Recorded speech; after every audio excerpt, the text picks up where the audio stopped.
Good morning, everybody. My name is John, and this morning we are off to Glad Tidings in Dunn, North Carolina. They just completed a major sanctuary renovation a few years ago, and we are going down just to meet up with one of the pastors. His name is Sam, great guy. Really looking forward to spending some time with him and hearing all about what the church in Dunn has done. It's going to be a lot of fun. Why don't you come along with us, and let's check out this episode of Before and After.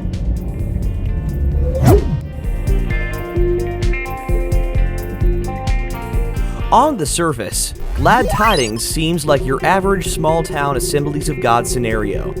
They're a long-established congregation, their building is a little older, and they're facing the post-Christian cultural shift.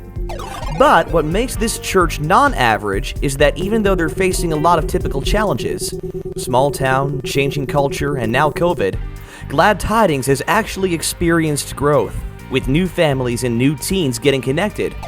We're going to find out how they did that later on in the video. All right, here we are. Now, it looks at first glance like this might be the original building or part of the older building, and then we've got this big sanctuary structure here. At least that's what I think it is. And there's Sam. Good morning. How you doing, bud? I'm good. Good to see you. This is Sam, the associate pastor of Glad Tidings. He takes care of kids ministry, youth ministry, and also the church's media.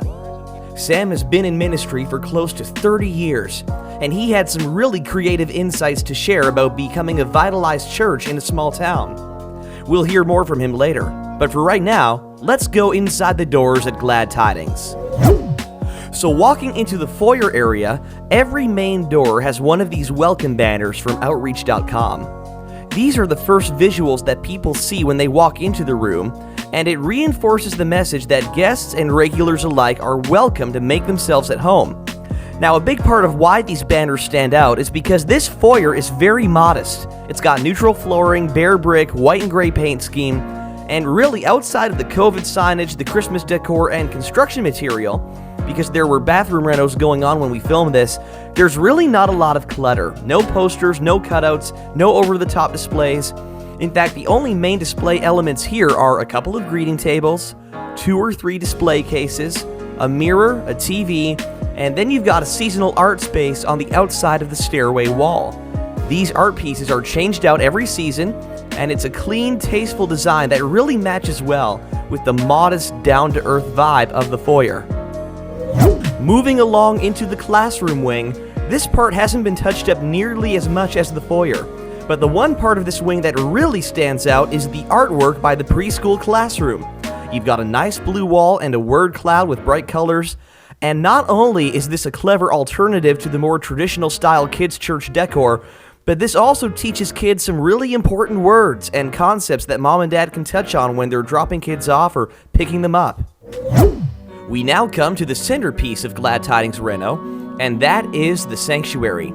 Let's listen in as Sam gives us a bit of a tour. Remember the one room? Mm-hmm. That's kind of like what this looked like. Oh, okay. So we painted that all white. Those used to be like that wood. Oh, the cedar? Yeah. So we painted all that white and everything. Obviously brought, carpet tiles, things like that. Changed the color scheme on the stage and everything else. New chairs. Yeah, and then your shiplap background behind the cross. Yep. And so basically it's the same thing as the floor here, and the floor that's out there is what's behind the cross. So here is, I'm gonna show you we can walk through the back and you can kind of see what it looked like. Oh, okay. Because we haven't touched the back. Oh, okay. So you can see this was the tile flooring we had out in the lobby. Oh boy. And everything else. Mm-hmm. And then this was the carpet. Oh, the red carpet. This is what we had in the sanctuary before they renovated. Oh boy.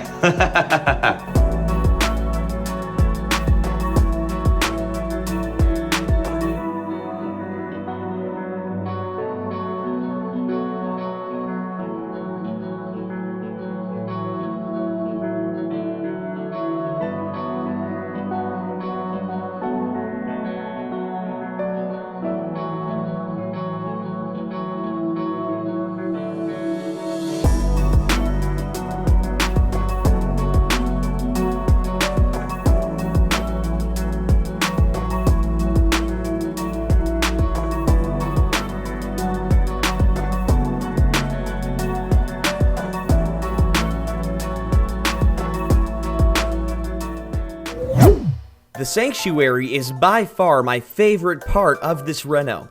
It's not a dated tacky relic, nor is it a cliche black stage with no character. Instead, this sanctuary is a really nice example of older architecture and fresh elements that complement one another. Let's zoom in on some of the details. For color wash, there are 3 LED bars, one behind the drum kit and 2 by these vertical pillars. There are also a few of these in the ceiling for hair lights, and then there's an entire rack of Chauvet pars for key lighting. This whole lighting setup is controlled by Chauvet Show Express from a computer unit high up in the tech booth. Additional improvements to the sanctuary include a Kramer video unit run with vMix, an Allen & Heath SQ6 soundboard, and a rebuilt expanded stage with vinyl. Now that we've seen the how with Glad Tidings renovation, let's find out about the why in our conversation with Sam. So do I believe renovations are vital? I would probably say no. But are renovations necessary? I would say yes. You don't renovate just to renovate. You got to cast a vision. You've got to have a purpose behind it. And I think one of the biggest things is if you are trying to become attractive to a different demographic, then I think that's absolutely necessary. Because as I said, we as a church, we're called to reach all people, not certain age groups, not certain ethnic groups, not certain financial groups. We're called to reach all people. And I want all people to feel welcomed. I want all people to feel intrigued when they come into our church. Sometimes we can get too caught up in making a room look a certain way that we forget about the people in the room, and that's who we're really trying to reach. God didn't call me to build 4 walls, He called me to build people, to build disciples. However, you still want to be attractive to other people. The first time I saw my wife, I didn't know her personality. I didn't. What did I notice about my wife? I noticed her eyes, I noticed her smile, I noticed her outer beauty first. That's where I'm like, I want to get to know her. So I feel like it's no different when a new restaurant is built, or even when an old restaurant is renovated. People take notice of that. Oh, they're renovating such and such, and you take notice. And I think that's what's key in these things, and that when you begin to renovate something, people notice, because especially if it's a familiar building to people. People will notice. They will be intrigue, curiosity, and so I believe that when you renovate, you're not changing the message. You're just changing the venue, and I think that's the key. The gospel of Jesus Christ will be preached behind the pulpit, whether the carpet's red, blue, purple, or green. The message will never change, but how you deliver the message is always what I think matters. That is so true in the case of youth ministry and kids ministries, and I believe it's so true in adult ministries. Renovations, I believe it shows people in the community, and it shows your church that you're doing something. And I feel like when we don't do renovations at times, to me, you're stuck. And when you're stuck, then you're in a rut. If water is not flowing, it becomes stagnant and it becomes deadly. And that's what you don't want. Unfortunately, we do live in a culture of consumerism. And so, just look at shopping. Everything's changing. If culture is changing, if generations are changing, and then they look and they see a church that's still stuck in the 1960s, that doesn't help. The church, whether it's Rocky Mount, whether it's Dunn, whether it's Sampson, Sanford, Raleigh, the church is the people inside.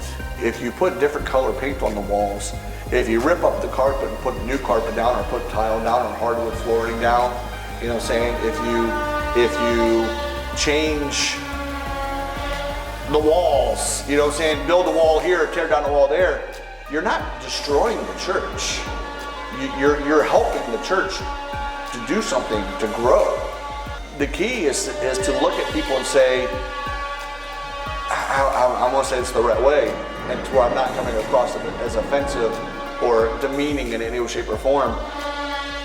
I think we have to look at the people and say, if we're more concerned about the carpet than we are the people outside the building, then we're struggling as a church. Then we're really struggling as a church. Now, does that mean that because we changed the carpet, everybody's going to come running from the community? It doesn't mean that, but it means that we're more inviting. It means that we're willing to change and do something special to where people hopefully will come from the community.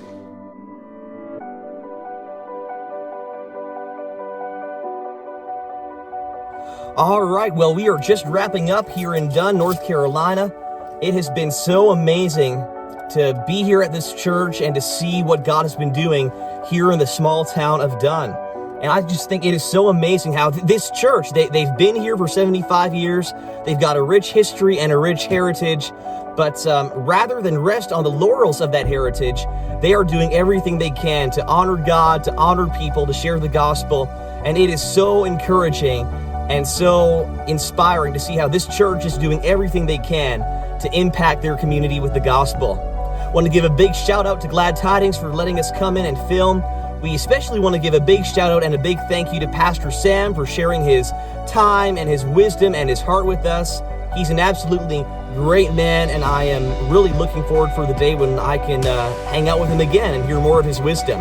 If you want to find out more about Glad Tidings in Dunn, be sure to go to their website, gladtidings.church. Once again, that's gladtidings.church. You can also reach them at their social media links, which you see down below. That wraps it up for this edition of Field Trip, but until we see each other again, stay safe, take care, and God bless. So long, everybody.